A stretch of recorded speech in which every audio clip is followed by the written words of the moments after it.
morning, everybody. My name is E.R. Anderson. I'm the executive director of Charis Circle. Charis Circle is the nonprofit programming arm of Charis Books, and Charis Books is the South's oldest independent feminist bookstore. We're so excited to be here with Reem Faruqi and Gayatri Sethi for a celebration of Milloo'S mind, the story of Maryam Faruqi, Trailblazer for women's education. And we have loved both of you and both of your books for so long. So you both really need no introduction because we've had you both at Charis so much. But I do want to offer always a formal introduction because we think that's important to honor the work that you do. So first, I'm going to introduce our moderator. Dr. Gayatri Sethi is an educator, writer, and independent consultant. She teaches and writes about social justice, global studies, and comparative education. Born in Tanzania and raised in Botswana, she is of Punjabi descent, multilingual, and polycultural. She reflects on these lifelong experiences of identity, immigration, and belonging in her debut nonfiction book titled Unbelonging. She is also the co-founder of the Desi Kidlit Community, an initiative to build solidarity among South Asian diaspora writers for young people. When she's not reading or recommending reads on Instagram or being the best book uplifter ever, she's on Instagram as at Desi Book Auntie. She is envisioning traveling and gathering in community safely again. So welcome, Gayatri. Thank you for being here. Thank you for all that you do for our communities. And the person of the hour today is Reem Faruqi, who is the award-winning children's book author of Lailah's Lunchbox, a book based on her own experiences as a young Muslim girl immigrating to the United States. She is also the author of Amirah's Picture Day, I Can Help, and a middle grade debut novel in verse, Unsettled, which all got starred reviews. After surviving Atlanta traffic and the school drop-off, Reem spends her days trying to write, but instead gets distracted easily by her camera and buttery sunlight. Reem lives in Atlanta with her husband and her 3 daughters, and you can find her online at reemfaruqi.com. So, welcome to you both. We're so glad to be here. I see we have other author community here in the chat, folks from all over Atlanta and the larger Desi book community. So welcome to y'all. Thank you for being here. We're just going to get right into it to celebrate this beautiful book. But as always, if folks have questions, you can put them in the chat and we'll incorporate those into the conversation as we go along. But for now, let's get right into it. Thank you. Thank you, ER, for that warm welcome. Y'all are amazing at Charis Books. Reem, we're here to celebrate your newest picture book. Congratulations. Yeah. Congratulations. Thank you so much for having me and congratulating me. Yeah, and salam to all our beloveds who joined us, Aya, Jamila, everyone that please drop us some love and hellos and greetings and salam. And if you're observing Ramadan, blessings, Kareem, Ramadan Kareem to everyone. So let's get to it. Let's talk about Milloo. Do you say Milloo? Yes, that was her nickname. So her father used to call her Milloo when she was little. Oh, yeah. This book is so endearing, and you can tell that it's really personal and that, it is Women's History Month after all. So this is part of our Women's History Month programming. I'm someone who, studies about women's education globally. I really wanted to learn about someone like Milloo. And so thank you for writing this book about your paternal grandmother and what a phenomenal woman she is, and how, there's still a few days left in Women's History Month 2023. So I hope that everyone joining us will access a copy of your book and maybe bring it to share with readers. So today I'm hoping that we'll talk both about your writing process as well as how we might teach this book to co-learners. So let's get started by talking about your grandmother, your beautiful, wonderful grandmother who inspired a whole entire book, and what a blessing this book is. So, what specifically inspired you to write about her? It's clear that she inspires you, but what inspired you to write her story for us? And, as you tell us about that, maybe share some of your childhood memories about her that may or may not have made it into the book. Yes, thanks. That's a really good question. So I always was inspired by her story because she didn't take no for an answer. Like, she really fought to get educated in a time when not a lot of women did. And actually, her older sister only got to complete her education till I think it was 5th grade. And then she stayed home, just like it was expected. But Maryam Faruqi, my grandmother, really fought for education. And then when she finally settled down, she still fought to keep on teaching. So I was always inspired by that. And I became a teacher too. And I think she was just so excited that I was a teacher as well. And little stories that didn't make it in there because there's so much you want to tell in a picture book biography, but you're so limited with words and spacing.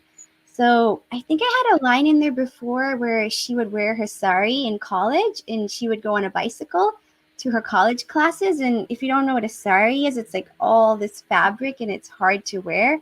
And she would just like bump people out of her way. I think I put that in, but it didn't make our final cut. But so that was something she did. And another thing, when she would go to the bazaars in Karachi, like it's like an outdoor market, she would carry her business cards with her. And, you know, we would hire these like little kids, they're workers, to hold your bags. And at the end, she would give them money, but she would also give them her business card and say, come to school. You need to be in school, not working. And it was cool because one day a little kid did come back, like a little boy with the business card and said, look, I'm here. So they took him in and they gave him like a uniform and books and tuition. And then the next day his sibling came and then the next day his other sibling came. So it was like a whole family was educated through them. So I wish I could have put this all in the book, but spacing, you know, and it's a picture book. Yes. It's a biography picture book. It's in the picture book nonfiction bookshelf, which really I feel as a book auntie needs more stories. It lends itself beautifully to reading aloud. So please, would you do us the honor of reading in your own voice a few pages? Okay, and I won't read the whole book, but I'll read the first couple pages and then I'll sort of give you a summary to the end. So it's illustrated by Huda Haddadi and published by HarperCollins. Okay. As the sun swallowed the last part of the night, children in Pune, India rubbed sleep from their eyes. Not Milloo. Milloo woke up early to read. When she read, her thoughts danced, her mind breathed, and her heart hummed. And the artwork is like little collage, so it's really cool. Milloo! Time for school, yelled her brothers. Milloo snaked past the sabziwala, cha-cha'd past the chaiwala, danced through the dusty alleys all the way to school.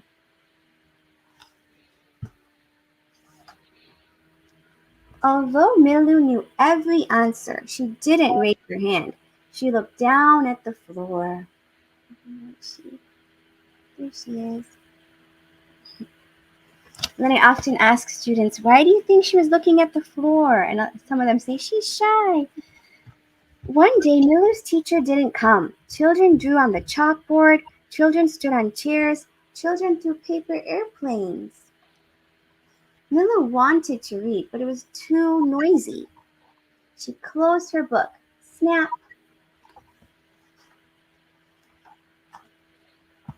She stomped to the front of the class and whistled loudly. Enough is enough. Milloo grabbed a piece of chalk and began to teach her class. When the teacher returned, Milloo raised her hand the highest. Milloo spoke the loudest because Milloo decided she too wanted to be a teacher. So then it sort of skips around where she really wants to keep going to middle school, and her parents tell her, you've done enough school. You should stay home and do housework. But she didn't want to do that, and she fought to go to school. And she did get to go to school, but they put her back 3 grades. So she was teased by her class. She went to an English school instead of an Urdu school, which is the Pakistani language. But she woke up early, she kept studying, and she eventually was top of her class, even in English. So she graduated, she went to college, she got married. Here's my grandparents. I love this page. And her husband, which is my grandfather, told her when she was getting ready to go to work, you need to stay home. So she listened, but instead she bought, I'll read the last couple pages. She bought chairs and tables and put them in her kitchen. She bought swings and a seesaw and put them in her backyard. She bought a piano and put it in her family room. She bought juice and lots of cookies. She opened her doors wide enough, and soon enough, children were singing songs in the family room, they were reading rhymes in the dining room, and they were tracing trapezoids in the kitchen. Milloo'S husband looked around. Enough is enough, he said. I love this little girl. And then she went on to open a school, and children filled every classroom. She opened another school and another and another, and she called the schools Happy Home Schools. And then the last page, and something interesting, today there are 10 schools with I think 7,000 students. And just as the moon swallowed the last part of the day and the clouds floated to sleep, Milloo'S students in Karachi, Pakistan stayed awake reading. Their thoughts danced, their minds breathed, and their hearts hummed. And that's the end. And then it has an author's note and a glossary and a photograph of my grandmother. Oops. Okay. And my heart is humming as you read it. Oh.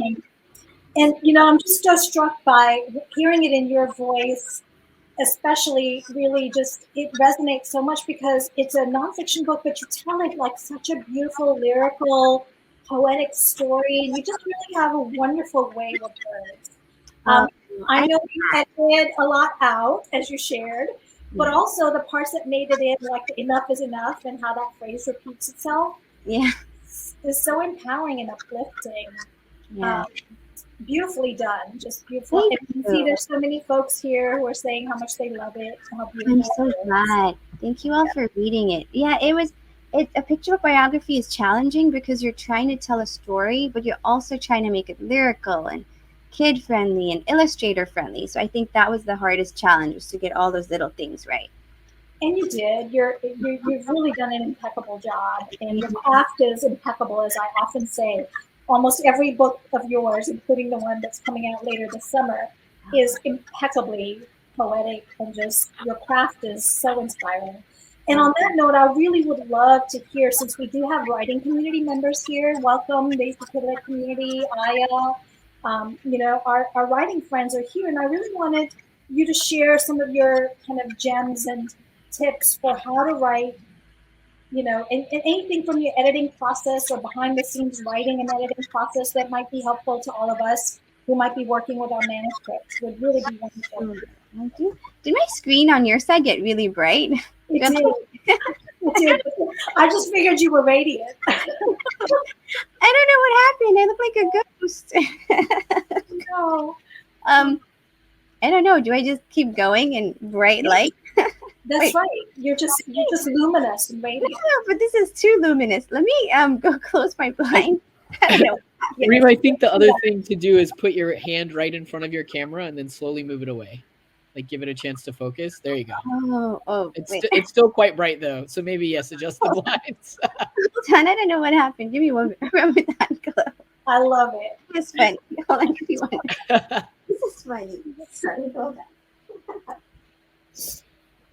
Yes, exactly. Ramadan glow. Love it. Is this better? A little bit. Yes. Better.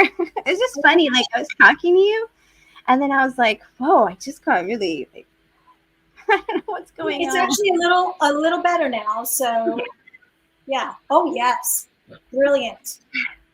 Anti-Ramadan glow. Okay, sorry. What was my question again? So I would love for you to share something about your writing and editing process for those of us who are writers and working with our own manuscripts. Perfect. So something I wanted to say was that it took a lot of tries to get this picture book biography right. Like, I think I was on my 39th version of the story. Like, my husband has printed out the story like so many times. So thank you. He would like go to work and I'd be like, hey, just print my story out. It's only a few pages. So he saw it years ago and now. And something that really helped is my uncle compiled this, and it's just a family album. But he interviewed my grandmother years ago, and it was so helpful because I would look back and get like direct quotes from her. So, and not everything in the book is like totally perfectly accurate just to make it into a picture book. Like, I was trying, when you write a book, you need to have like a character arc where your character starts different from the beginning and changes by the end. And with real life people, this is harder to do because sometimes our changes are a lot more subtle. So something she actually did say was that in her Urdu school, she was actually naughty. And then when she went to English school, she couldn't speak English. So everyone thought she was really well behaved. So I wish, and I tried to make it work by putting it in the book, but it just wouldn't flow right. So then I just made her really shy and then sort of find her voice. So I would say, since she was my grandmother, it was a little different because I already had a lot of those experiences, and my uncle had the book. So it was, I guess I could have more liberty with that because I knew her. But like, for example, I have this book coming out in September, and this is about Yusra Mardini, who's an Olympian and a swimmer and a refugee, and that took a lot of research because I couldn't just pick up the phone and be like, hey, tell me this, so it's a lot harder to get picture book biographies right. Like, I think after this, I might just stick a little bit more to picture books, like just general ones, because it's so hard. But if I can, I would love to keep doing it. I just don't know who next to choose and how to go about it. But I think just be prepared for a lot of research and a lot of different writing drafts. Yes, that's so meaningful to hear because I think, when you name the number of drafts, that really like kind of struck a chord with me because I think the persistence with which you kind of worked through the story and allowed it time really comes through because each page is just right. And that takes a lot of time. So I think patience and persistence really come through in this book. Just like those are also qualities, I think, of your grandmother, of Milloo'S. Yes. Yes. And you shared with us that was her her family name, her name that people called her who were close to her. And I love that you put that in there and called the book Milloo'S Mind. Initially, it was going to be Maryam's Mind, but I think another book, and I don't know the title exactly, but it was Maryam's with math, and there's a mathematician. Yeah. I don't know her full name, but there's a picture book biography and a mathematician called Maryam. So I was like, well, let's do Milloo'S, and it'd be more unique. And it really is. It just, I think it just adds a certain personal touch to the book. And I think that's why this picture book biography is also really effective. It's because it's very clear that you love her and that you have deep admiration for her and that she inspires you. And I really want to say that for those of us who are teachers, being able to sort of tap into that, that's why I personally thought this read like a love letter, especially a love letter to educators like Milloo'S. So that's how I kind of received this. It was really uplifting. So thank you for writing all of that. I'm so glad because educators do so much. So if there can be anything that will make them feel better, I'm glad to contribute to that. Yeah. And then the other aspect is that, Huda, the illustrator, seemed to be such a beautiful partner for you to really bring your beautiful, lyrical, well-edited, patiently brewed, like Richa kind of a story to life. So I would love to hear a little bit more, maybe show us a few pages, tell us a little bit more about the illustrator and how it was to partner with them. Yes, I'm just trying to find a picture. So, okay, so what I did with Huda was I emailed her before we start, like with an illustrator. It's the editor Allison Day is really awesome. She'll usually send me like a little list. I know sometimes some publishers just choose an illustrator and they tell you, but what I love is that she sort of sends me a list and she's like, "What do you think?" And I think when I saw Huda Hudadi's work, she really stood out because the story is like a biography. So it's told from in the 1930s. So I felt like Huda's work had this like vintage feel to it. She does a lot of collage and stitching and gluing. So I made an album online for Huda and I sent it to her. So this is my grandparents' wedding photo. So there she is. And then Huda went and sketched it and changed it into, like the real picture, which was so cool. Like she took it and she transformed them. It almost looks like paper dolls. So she did a really good job with that. And another picture she did, let me show you, was the graduation photo. Which is there. It's right there. And she changed. I love how she made the same picture, but she almost looks a little happier in this one, like proud. Yeah. Mm.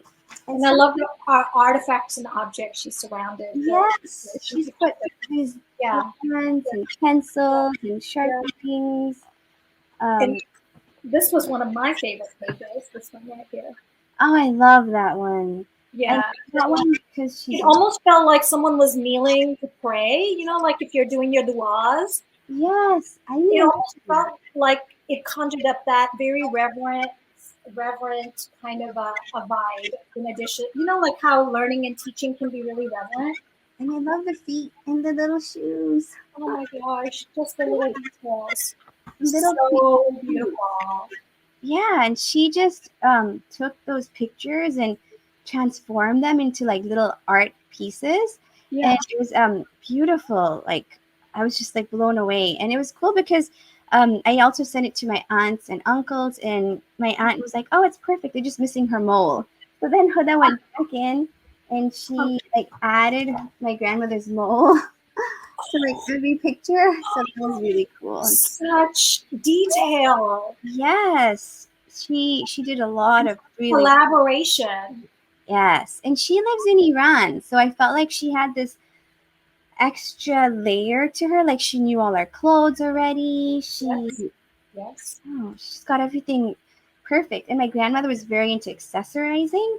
And you can tell like she's even added all the accessories, like the necklace, the earrings. Yes. Things. Even on the front page, her purse, my grandmother would have been so excited to see that. She just got it right. She really did. That's so endearing that there was a back and forth process, and even your extended family were involved in that process. Now that goes way beyond authenticity editing. Okay, it goes into deep cultural kind of exchange at this point, right? Yes. I wanted it to be as accurate as it could be, and like I knew my grandmother, but I forgot about the mole on the chin, and even they were like, "Oh wait, that needs to be added." I was like, "Oh," and something else. My grandmother was obsessed with curly hair. Like she would sleep every night with curlers. So if you didn't know her, you would think she had curly hair. So I was like, "Okay, can you just make sure her hair is curly in the book?" So Huda even did that. So if you look, most of the pages she's got this. If it's not in a braid, it's curls. So I think that would have made her happy to see curly hair. Yeah, I really do think a lot about this book would have made her really happy. And it does, right? Because I kind of believe that she has received this book and the deep adoration and respect we have for her. Yay. And I know that it's treasured by all your family members. I just know that. Yes, it's really nice. And my father usually orders a lot of my books and gives them away. So he's definitely ordering these ones too. Oh, what a blessing. And I would love to hear a little bit more, you know, about kind of the teacher aspect, right? Like how you said earlier that she was a teacher and you became a teacher, right? Like, so that's one real clear way that she inspired you. And I think that the way that you read and write, you know, it's very like a teacher sensibility comes across in all your books. And there might be some educators here, and I really would love to hear kind of how you might imagine this book living in a classroom with co-learners, let's say a group of 6-year-olds. So what did you say at the end? You know, like I imagine it being read in a classroom with 6-year-olds. Oh, 6-year-olds, got it. Right? Like that's, to me, as a teacher, that's who I would picture. So how would you imagine teaching this book? Yeah, so I something really cool was that I actually got to read this book a few days ago. It was, I think, International Read Aloud Day to Happy Home Schools, my grandmother's schools. So it felt like it was a full circle moment. But something we did was, and it was different because when I read to say students based in America, I'll go more over the words that they might not know, like hold on, like sabziva, that means like vegetable seller. You know, we'll go over these words, we'll look at the glossary, and we'll talk about, we'll also talk about how her sister did not go to school, but she did. And then we'll ask them about the themes that they learned.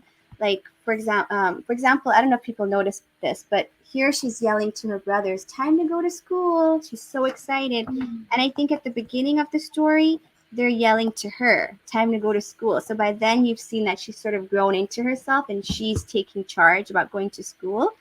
So, and then also for the American students, we'll also ask like themes, like what do they notice? And something I asked the Pakistani students who were in Happy Home School, it was really interesting to hear their answers because they said we learned like not to take no for an answer type things, and to keep fighting for an education, and that even if there are obstacles, you can keep going. And I thought that was really interesting because they're actually in the actual school and they were really excited. They clapped. So that was sweet when, because there are 10 schools right now. So kids also like to know the facts behind it. Like they'll say, "Oh, how many schools are there?" And I'll say, "There are 10." Or, "How many students?" And I'll say, 7,000. And they're like, "Whoa." So, What a beautiful family legacy, and what yeah. a meaningful full circle moment that you were able to bring this book to the Yeah. very people who are benefiting from Milloo'S life and her persistence. Wow, that really just means so much to me. Yeah, it was really it was fun to read it to say different audiences, and I know this book has been more popular in Women's History Month, so Yeah, that's been interesting to see like teachers feature it on their like social media. They'll be like, "Oh, our students read this," and to just sort of hear the students' reactions because like, even my kids, they'll be like, "Well, I don't want to go to school." I'm like, you know, like we have that, but I'm like, you know what? Even if you don't want to go, at least we have the opportunity to go. Because once something is taken away from you, it's definitely a lot harder, to fight for it. exactly that. Exactly that. So I wonder if you might read us a couple more pages before and in the meantime, if there's anyone who's joined us, and thank you again for making precious time to be here today. If you have any questions for Reem, please use the Ask a Question and go ahead and pop those questions in there, and hopefully I'll get to them in a few minutes. And Reem, would you read us a couple more pages? Yeah, sure. You whiz right by them, and time is great. We have enough time that you can read us a few Okay, minutes. great. Let me, oops. I think I'm going to read, hold on. I'm going to read the page where they put her back in school. Okay, let's go to this one. Oh, beautiful. Let's do that. When Milloo finished 5th grade, her parents told her, "You don't need to go to school anymore. You need to stay home like other girls and do housework." It was 1930, and this is what was expected of her. "How will I become a teacher if I don't finish school?" wailed Milloo. The whole summer, Milloo wrote letters to her parents, but only her father could read them because her mother never went to school. Her mother finally said, "If you're going to keep on learning, you should learn English too." Milloo only spoke Urdu like her parents, but she didn't care as long as she could go back to school. And how that even worked to get the parents' clothes right. Like we had a discussion of what her parents should wear, and I really love what she's done here. Oh, wow. Yeah, The expression, Milloo's expression, spot on. I know. So sweet.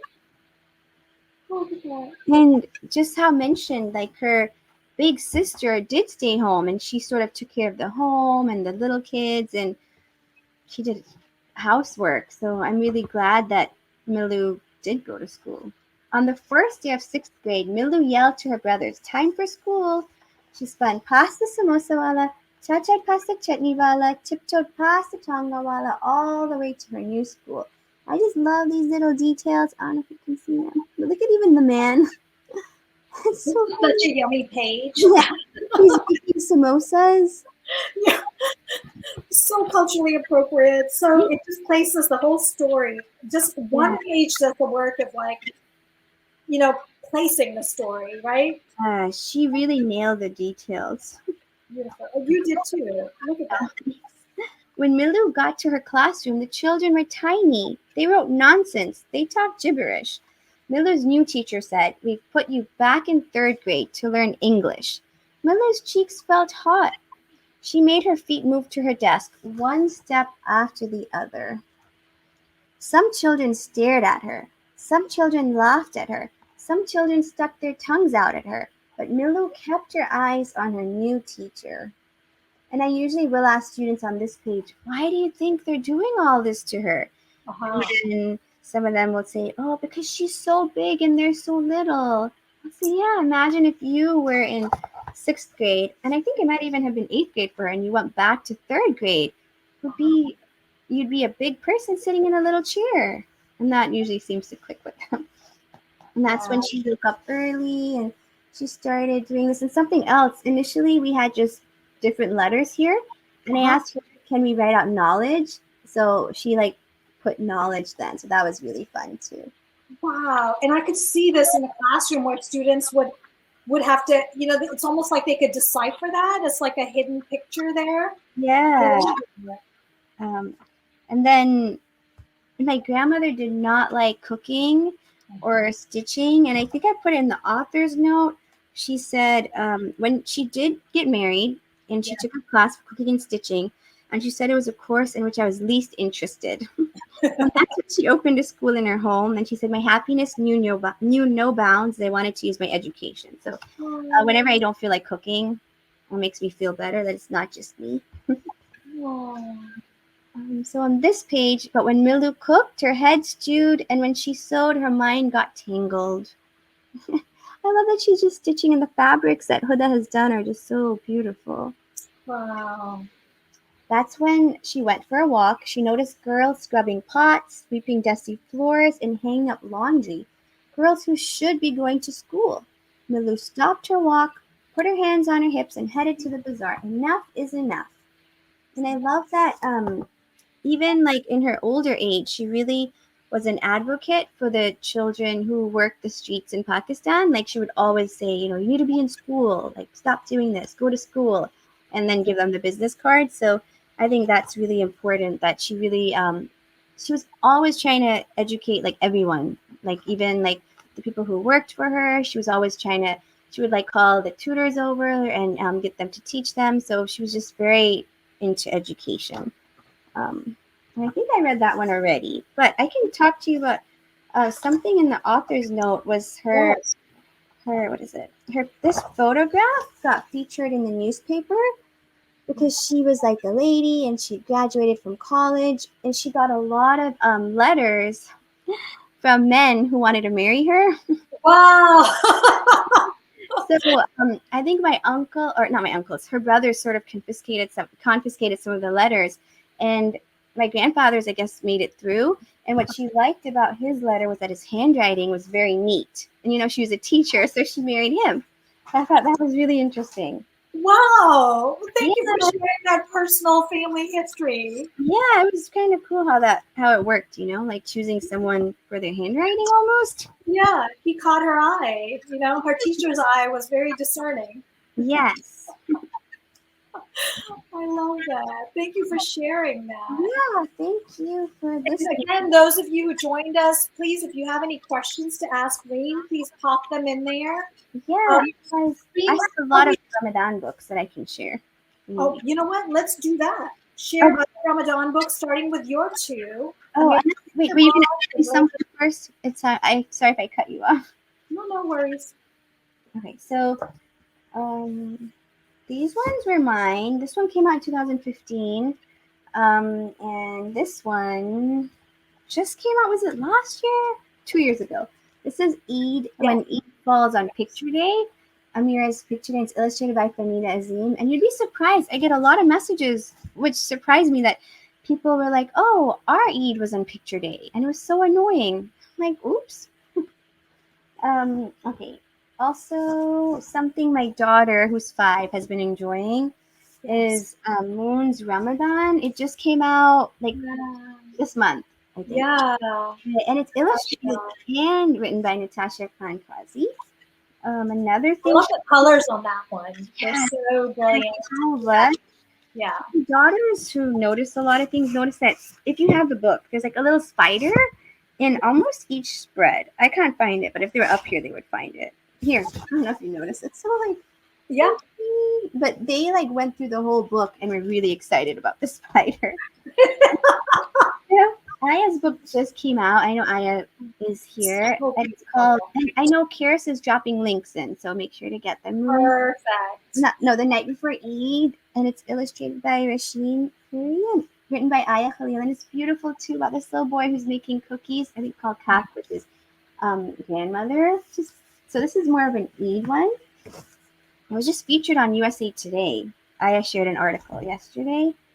Something else. This is really great for the readers who are not fasting, like those little kids who aren't ready yet, and not even little kids, but just there's a lot of conditions for somebody to fast. Like not everybody fasts. People who might be going through certain things, they're exempt. So the gift of Ramadan is this little girl who really wants to fast, but she's just so hungry, and little kids are still growing.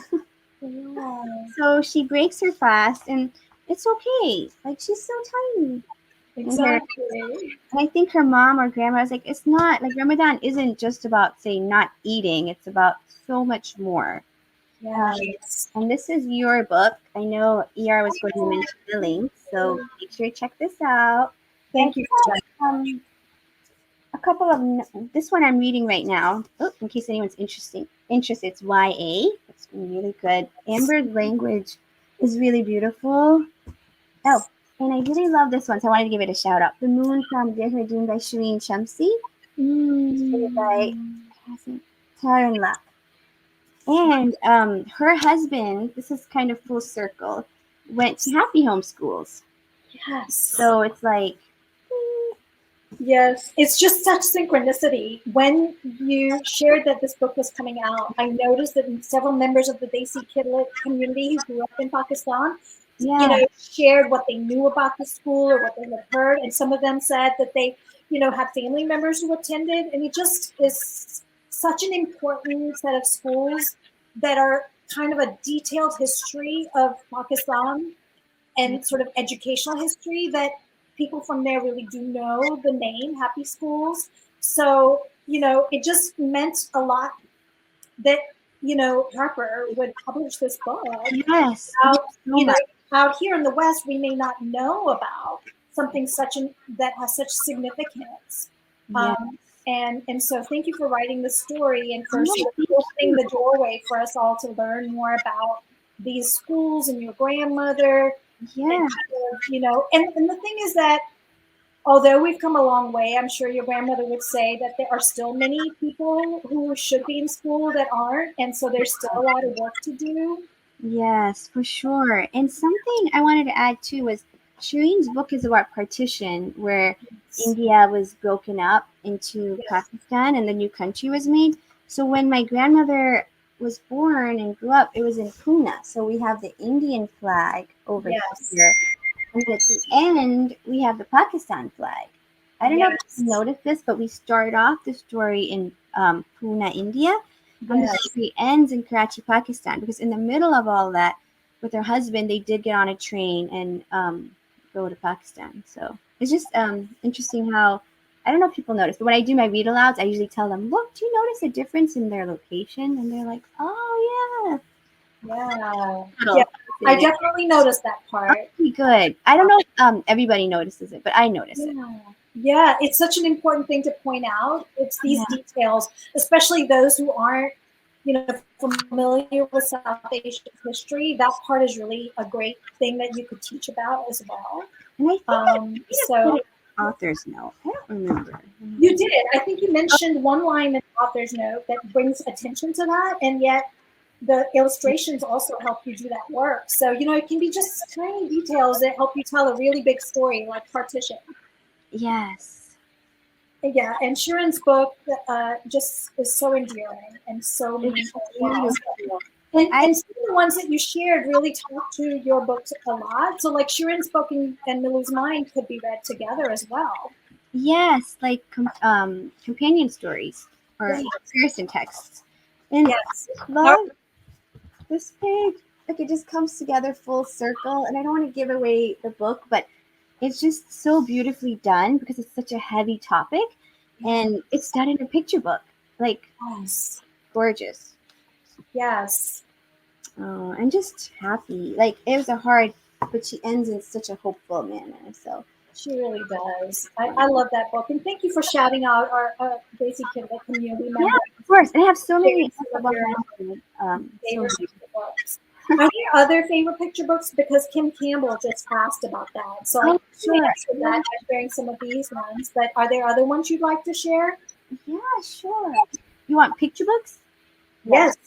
That's what she asked for. Okay.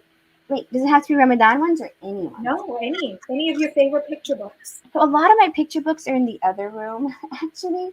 But Maybe if you could mention the names then or the authors, then we could find them. yeah, sure. So something. Wait, I do have a couple here. One second. My daughter likes, if you know Saji Faruqi. I'm not related to her. People hope I am. Yasmin. They love the Yasmin series. So now it's funny because I have bigger kids and a little one. So my little one is still in picture book world, and my bigger ones are all in the chapter books. Yes. But my little kid loves. Hold on. Or my favorite books. Let me think. I loved. Jamila Tompkins Bigelow. Her book. I think it's Abdul's Story. It's downstairs or at my kid's school, but it's beautiful and lyrical. I think anything by her, she just gets great. Let me think. We also love Aya's book, The Arabic Quilt, which I think is also downstairs. Gorgeous. And a beautiful line, like you don't have to be American or you don't have to speak English to be American. I think if I got that right. My daughter loves Piggy and Gerald. It's just right here. She's just like so into these books because they're easy to read for little 5-year-olds. But let me think.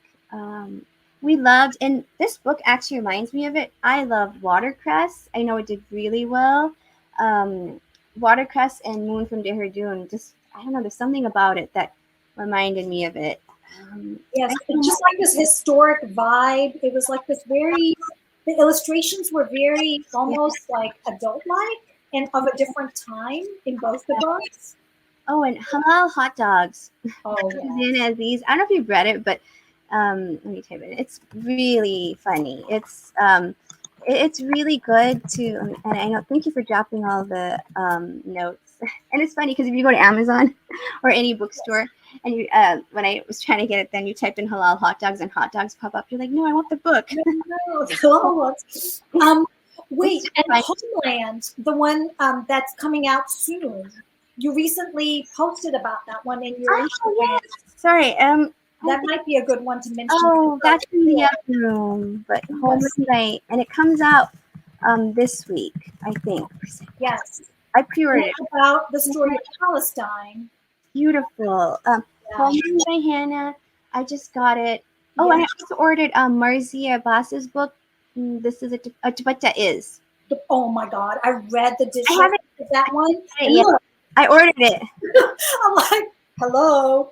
Yeah. That's how we step out the house. I think that's the right title. So those are Dupata Is, and it's illustrated by Anu Chauhan, and that one comes out very soon in April as well. Yeah. I highly recommend that one. Good. It's on my. It should be coming to me soon. So thinking. Yes. More. So let me ask you this while we're kind of thinking. You know, I had wanted to ask you this earlier, and this seems like a good time. You know, you're a really gifted picture book writer, partly because of the way that you do lyrical texts, partly because of the way that you partner with beautiful illustrators who can get these cultural details in to help tell the story. Partly because you marinate your words over time and just edit them down and give them time. Yeah, time. And so really in your estimation, and I would say your expert estimation, what makes for a memorable picture book? Oh, that's a good one. I think, what makes for a memorable picture book? Right, the kind that has you always remembering it, kind of like we did now, where we're like, oh, let me think, and then we remember it. I think, what are the things that make for a memorable picture book? So I love picture books that come together full circle. So I think, so I'm going to mention this one again. I know we just did, but yes, Dehradun does a beautiful job with that. Like it starts off in the beginning. You know, she's looking for her doll or something. She's got this doll, and this doll is like this big thing for her in her life. And then at the end of the book, it just sort of ends with each girl from the different countries holding a new doll. And it was just such a full circle moment that just really nailed it. And I think so that was good. Books that make you feel, and it doesn't necessarily have to be a heavy book. Like Susanna Aziz's Halal Hot Dogs starts off with this kid who just really wants to get his halal hot dogs on Friday. And it's got such a little funny plot twist where he picks up the wrong lunch, but it ends with them all eating the hot dogs. So something that comes together full circle. And it doesn't have to be like in this book I wrote, it doesn't have to be like a perfect happy ending, but something that's hopeful. So picture books that are hopeful, picture books that have a really strong voice. Like you can read a picture book. Like I read Aya's book, The Arabic Quilt, years ago, and I still remember that line. Like you don't have to, be American to speak English, something like that, or be English. Yeah, that one. There's just, and even if you read Watercress, which did so well, there's some really beautiful lines in there that just you read it and it just stays with you. And I know each book is different. Like I know the books that maybe my 5-year-old might love, I might not love, and the books that I love, she might not love. But I think just books that have a good voice, come together full circle, even just illustrations, hopeful, yes. Yeah. I love opening lines and ending lines. Like I'm really into that. So if a book has like a beautiful beginning and a beautiful ending, that's like makes my day. I also love refrains. So if you notice in my picture book biographies, I usually have a refrain. Like in the Yusra Mardini one, we have this refrain, one breath at a time. So enough is enough is this one. Yes, and I don't remember if my grandmother specifically said enough is enough, but she definitely gave you that vibe, like this is it, like we're done. Yeah, and I can imagine even an Urdu version of that. Yeah. Yeah. So on that note, I want to say 2 things. Okay. Unless I interrupted your thought process and you were going to say. Oh no. Huh? No. I think I could go on and on talking about picture books, but hopefully that was a good answer. Well, and you gave us some beautiful examples. But you know what really struck me, and I'd be ready for this. The way that you describe memorable picture books, my mind and heart immediately went to everyone else. Oh. So this is one reason why, like when people ask me who is one author for children whose books you will always read no matter what, I always say Reem Faruqi. And this is true. This is like honestly my answer, because the way that you described, sort of memorable picture books or memorable books in general is how kind of I think of you and your books. So every one of your books is like that for me, especially your novels and verse. And I am really, really eager. Yes, please hold that one. Oh. I am about halfway through it, and I'm reading it really slowly because it's a story that really, it just is emotive. Yeah. It really sort of like gets you on a heart level. Yeah. And as do all your stories, as did, Unsettled, as did, Golden Girl. When we were in conversation about Golden Girl, your grandma was here, and hopefully your grandma's here now. I think she's having technical issues today. Oh, Nani, you're here. I'm going to send you the link when we're done, because I know it's Ramadan. We're doing the recording, so now's a really good time to remember her and say, yes, Grandma. Yes. No, she's amazing. She's so good with reading all my books, and a lot of my stories have even Unsettled, the grandmother is a lot like my grandmother Nana, and we call my grandmother Nana too. Just that was my brother's. I think that was his word for her, so we just stole it and gave it to her. So yeah, she's really. Oh, well, hopefully we'll send the recording to her and she'll be here in spirit. I almost feel kinship with your family members, honestly. Yes. And I think the same with you. Thank you for writing these beautiful stories. And Adnan in particular, I would really invite folks to pre-order that one. It comes out in June. Yes, June 13th. And yes. we don't have paper advanced reader copies, but I asked, and they sent this to me yesterday in the mail. So my daughter's read it already. I just need to go through. But it's about a boy who loves table tennis. So you'll see these table tennis things. Hazem Asif did the front cover, and just really beautiful art, like with airplanes. Thank you. Yeah, I think ER dropped the link for that. But Please, everyone who's here, support this book. It is a novel in verse, and I could just imagine 9-year-olds reading that with so much intrigue. We often don't see male main characters in Daisy Kidlit. yeah, So very often I get asked to recommend Daisy Kidlit that's appropriate. And again, books are not gender. So I always start with that and say, books have no gender. yeah. However, if you really want a main character that can kind of be related to, it can also not, like Golden Girl is a character anyone can relate to. In fact, for Ramadan gifts, I sent 1,000 Questions by Sadia Faruqi and Your Golden Girl. Those are the 2 books I sent to folks of all genders, and for middle graders in particular. And so, what I wanted to say was that Adnan is a person that is really relatable for 9-year-olds of all genders who really need to relate to a character who might be quirky, who might be. It's a book that goes way beyond representation. It's a book that really just will sing to the hearts of teachers in particular. It would be really such a book that it lends itself really well to like even teaching poetry.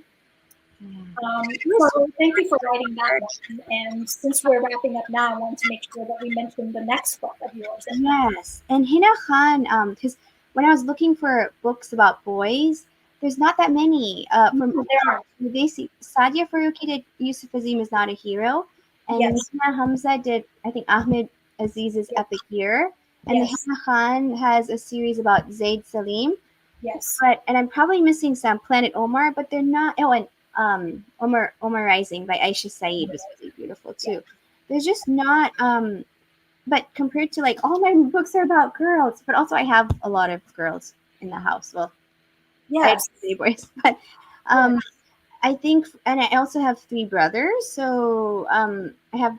It was in a lot of this. My brothers love table tennis. Was based on them. 2 of my brothers are colorblind, and he's colorblind, so it was just interesting to sort of weave those details in, and hopefully it sounds like a real boy and a real girl and a real Muslim family just being normal, except tragedy happens and they have to sort of pick up all the pieces and heal. All of the reasons why we love your book is because they're really deeply rooted in your own experiences, experiences that are just expansive. So thank you for writing these beautiful stories for our children. Milloo'S mind is just glorious and beautiful. As we wrap up, I want to invite folks to ask one more question if there's any questions, and also ask you if there are any people you wanted to thank. Yes, everybody. Like, I know you. Thank you for always asking the best questions and being, like ER said, such a good book supporter. Charis Books for always being flexible and hosting us virtually, which is like the best. Right? Like all the people who came, like so many of my critique partners read this book like years ago, and I don't even remember who, because it was so many years ago. This book has been such a work in progress.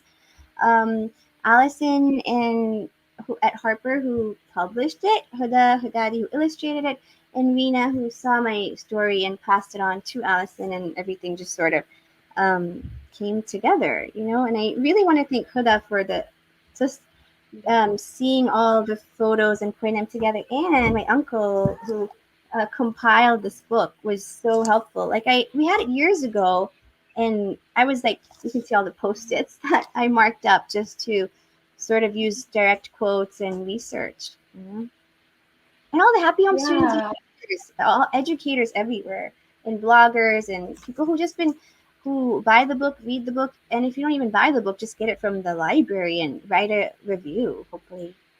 Yeah, and I would like to interject. I would like to invite every one of you, if you haven't done that. That's one real important gesture. Kim Campbell, thank you for being here today. Jamila, Aya, everyone who's here who hasn't popped into the comments, feel free to drop some love for Reem. But if you have a few minutes to spare, it doesn't take long. Even one line that says, I recommend this book, or, like on Amazon or on Goodreads really goes a long way, because it's how readers will find this book, Yes. or how readers will find it. And if you want to take one extra step, if you have more than a couple of minutes, post it on social media. That's where most people go browsing for books. Yes. It turns out many people don't actually physically walk into bookstores like Charis. I know. I wish they would, so please do walk into Charis and see their beautiful kidlit collection. It is glorious and uplifting. It's amazingly curated. And they have good parking. Yes. I don't know. That's big for me. So go in and see books like these ones on the bookshelf that we recommended. Thank you so much for dropping the links here, ER. But also, most of us actually just browse, just like we do this event virtually. Most of us browse online and through social media. So if you drop in a picture of this beautiful book, or take a picture of this conversation together, and post it on social media and invite people to buy, or request from the library, if you know that's how you access your books. Reem's books, not just Milloo'S Mine, but all of these beautiful books that we've shared today. Both by Reem as well as by members of our community who are really benefit to us. That would be wonderful. That's my book auntie plea for action. And I think they're signed. Like, I'm pretty sure Charis, we sent signed labels. If I'm wrong, let me know. But I believe yes, ER has beautiful gifts. If you give gifts at Eid, now's a great time to stock up on them. If you give gifts at the end of the school year to teachers, this one would make a great one. Yes. Yeah. Yes. Yeah. It's lovely. Thank you so much for reading and sharing the behind the scenes of this book. Is there anything else you wanted to share that I didn't get a chance to ask you about? Let's let you wrap up. I don't think so. I think you got everything. I was gonna say, Charis is like a beautiful independent bookstore. I know it's so easy to go on Amazon, but if you are able to like click over there and get a book, it's just I think it will just keep our lovely bookstores in business. Yes, so important. Father, he said he'll stop to collect his order from Charis Books, and they're signed. So my father usually orders like, so I get like a 50% discount when I order from the publisher. So I'll order like a box for him.